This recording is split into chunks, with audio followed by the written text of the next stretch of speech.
was saying that it's very timely for this class on empowerment for a couple of reasons.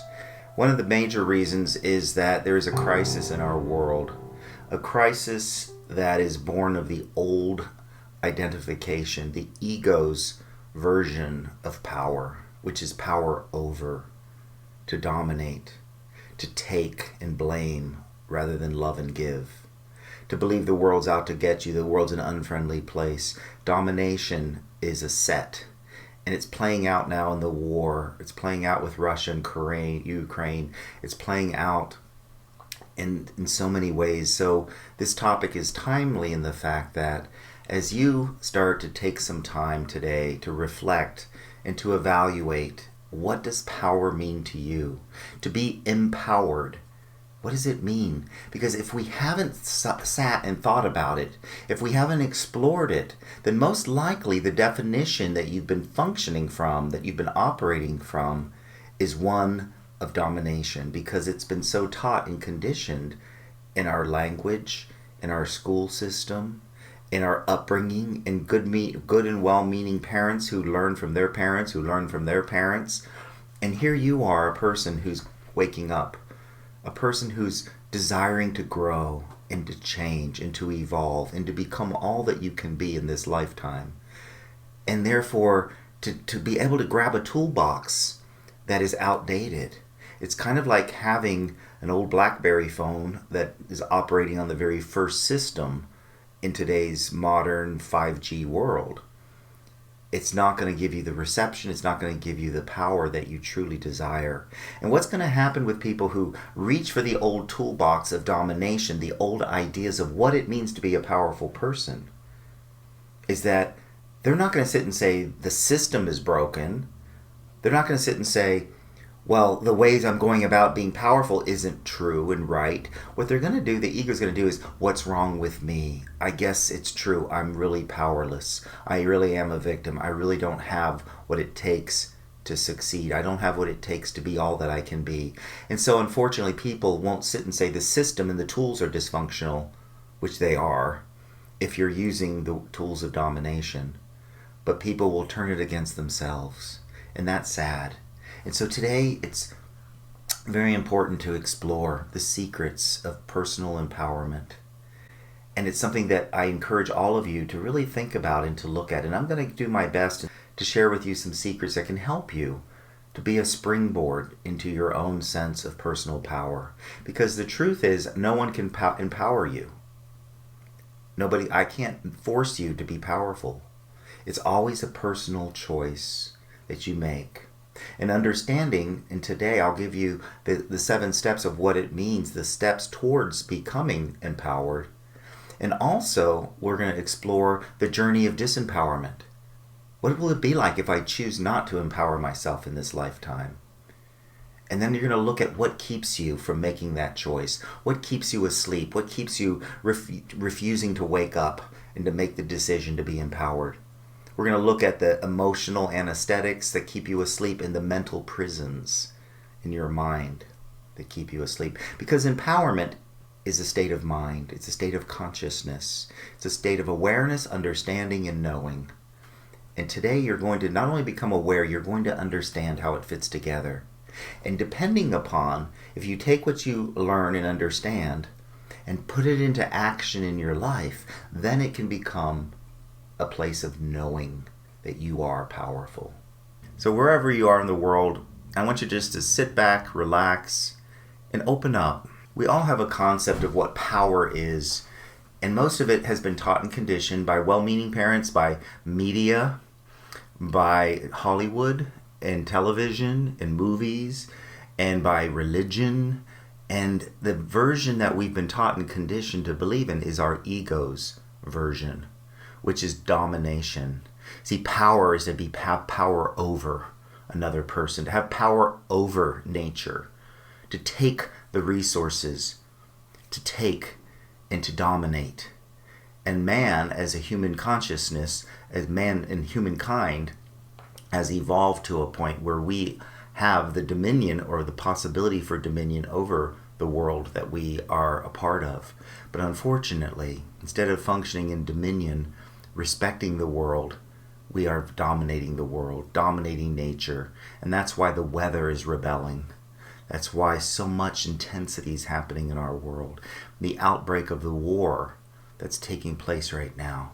So you, as you think, what can I do, Michaiel? What can I do to help with this force going on of domination through Russia trying to overtake Ukraine? What can I do?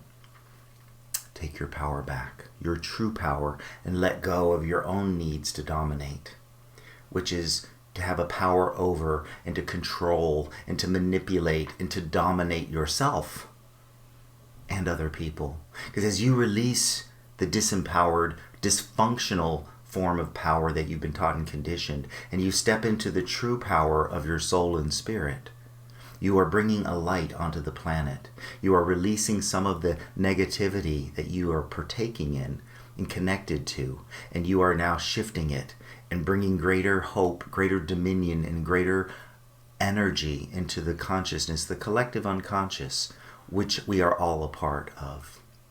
So how can I help? Listen to this class. Begin to understand these 5 secrets. Now, I'll tell you right up front, this is not going to be a class inclusive of all that personal empowerment is about. That is a long process. I teach a course on that, an 8-week course. So I'm not going to be able to teach 8 weeks in an hour and a half, but I'm going to give you some of the keys that can help you to wake up, to spark the motivation, the desire, and to begin your journey toward greater personal empowerment.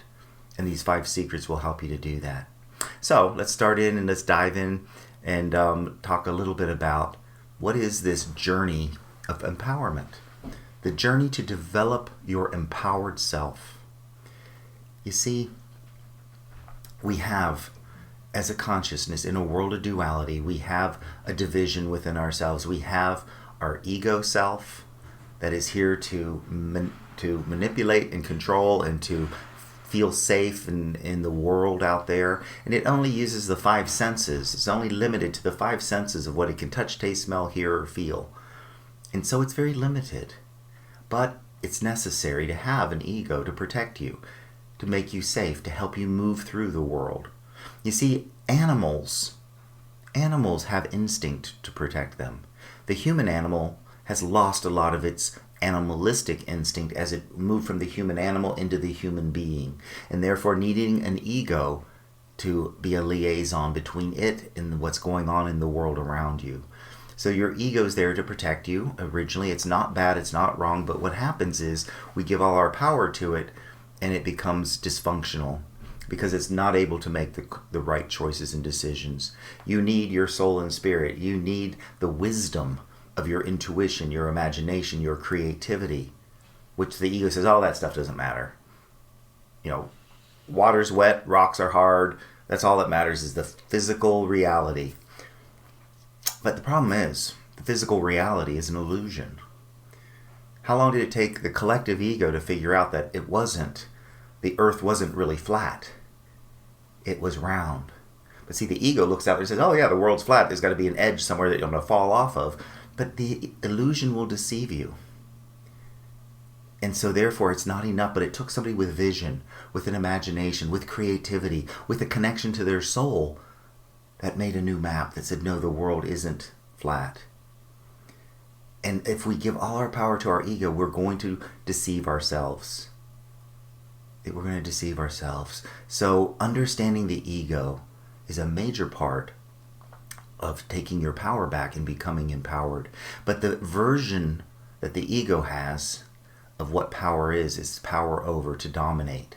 Oh, this person's angry and loud. Oh, they're powerful. No, they're not. They're angry and loud. That isn't power. Just because you're intimidated and feel threatened doesn't mean they're powerful. That's important. Power doesn't overpower. True power, the genuine power of your being, the power of your soul is a presence of love, of compassion, of understanding, of wisdom, of insight. And that presence doesn't overtake anything. It just is. But people often say, ooh, money's powerful. People with a lot of money are powerful, right? There's another good twisted idea of power. But what's true about that? Let's look at that, because money is an illusion, but what's true about it? That why would people think money makes people powerful? Has anybody thought about that? Well, what does money give you? What does money provide? Opportunities. But what money provides is greater choices. And choice, making a choice, your free will choice, is your true power. And because money expands choices, for instance, if I gave you $5 and said, go downtown and have dinner tonight, well, you would be either at Wendy's or Burger King or McDonald's, right, with $5, looking for their special deals. But if I gave you $500 and said, go have dinner tonight, what just expanded the possibilities of where you could choose to go? All the restaurants that open up, hey, $500, I can go anywhere, have dinner tonight, for the most part. Maybe not so much in San Francisco, but in most parts of the world.